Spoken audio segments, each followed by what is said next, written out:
दिल को छू लेने वाली कहानी। बस अभी 1 महीने पहले की ही तो बात है। घर के पिछले भाग में माटी डालने का और प्लांट लगाने का काम रमन और कला इन पति पत्नी के जोड़े को दिया था। पहले दिन दोनों आए, दोनों ने खूब अच्छा काम किया। दूसरे दिन सिर्फ रमन आया, शायद कला बीमार होगी। उस दिन दोपहर में मेरे साथ खाना खाने के लिए मैंने रमन को बहुत आग्रह किया। कई बार उसे कहा कि मेरे साथ खाना खा लो, लेकिन वह माना ही नहीं। वह बोला, कला नाराज़ हो जाएगी। मैं बोला, अरे रमन, तुम कितना डरते हो अपनी बीवी से। वह बोला, मैं नहीं डरता साहब, कदर करता हूँ उसकी, सम्मान करता हूँ उसका। मुझे उसके शब्दों पर हंसना आ गया। मैंने उससे कहा, अरे क्या रखा है उसमें, ना रंग है ना रूप है, फिर क्यों इतना उसके पीछे पीछे भागता है। वह बोला, कोई फ़र्क नहीं पड़ता साहब, रंग हो या ना हो, रूप हो या ना हो, लेकिन फिर भी वही मुझे जग में सबसे प्यारी लगती है। मैं बोला, तू तो पूरा जोरू का गुलाम लगता है। क्या तुझे अपने पत्नी के अलावा बाकी रिश्ते महत्वपूर्ण नहीं लगते? उसने शांति से जवाब दिया, देखिए साहब, माँ बाप तो भगवान होते हैं, तो उनकी पूजा करनी चाहिए। भाई बहन का रिश्ता तो जन्मजात का होता है, और दोस्ती का नाता तो सिर्फ काम या मतलब के लिए ही होता है, और बाकी सारे संबंधी मतलब के लिए ही होते हैं। अब देखिए, जैसे कि आपका और मेरा नाता काम और पैसे का ही है ना। लेकिन साहब, पत्नी हमारी कोई नज़दीकी रिश्तेदार तो होती नहीं है, फिर भी वह अपने सारे संबंधों को छोड़कर हमेशा के लिए हमारी हो जाती है, और हमारे हर सुख दुख में, हर दिन रात में, हर ऋतु में हमारा साथ देती है।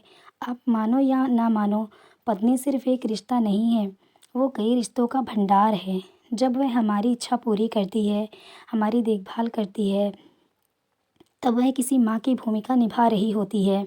जब वह हमें अपने वर्तमान परिस्थिति की समझ देती है, और जब हम अपनी कमाई उसके हाथों में लाकर देते हैं, तब हमें विश्वास होता है कि वह उसका सही इस्तेमाल करेगी और हमारे साथ कुछ बुरा नहीं होने देगी।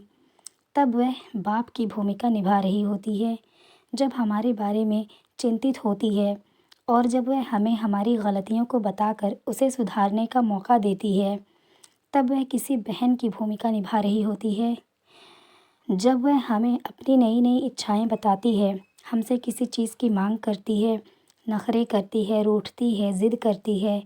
तब वह किसी बेटी जैसी होती है। जब वह हमें कुछ नया सिखाती है, हमसे झगड़ती है, तब वह किसी दोस्त की तरह होती है। जब वह हमारे घर की और हमारे रिश्तेदारों की सबकी जिम्मेदारी अपने सिर पर उठाती है, तब वह मालकिन होती है। सबसे ज़रूरी, जब वह सारी दुनिया को और यहाँ तक कि अपने बच्चों को छोड़कर भी जब हमारी बाहों में आती है, तो वह हमारी पत्नी, प्रेमिका, हमारी जान, हमारा श्वास बनती है। अब आप ही बताइए साहब, अगर मैं उसकी कदर करता हूँ, इज़्ज़त करता हूँ, तो क्या मैं कोई गलत काम करता हूँ?